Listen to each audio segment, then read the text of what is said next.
Blue Dart Express Ltd, while filing with the stock exchanges today on 8th December 2023, has informed that Board of Directors of the company have noted and approved purchase of 2 leased aircraft by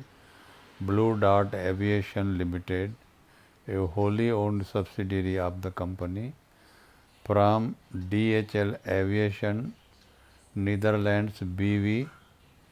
a fellow subsidiary of the company, for an amount of approximately rupees 40 crores. The aforesaid 2 aircrafts are currently operating on lease basis by Blue Dart Aviation Ltd,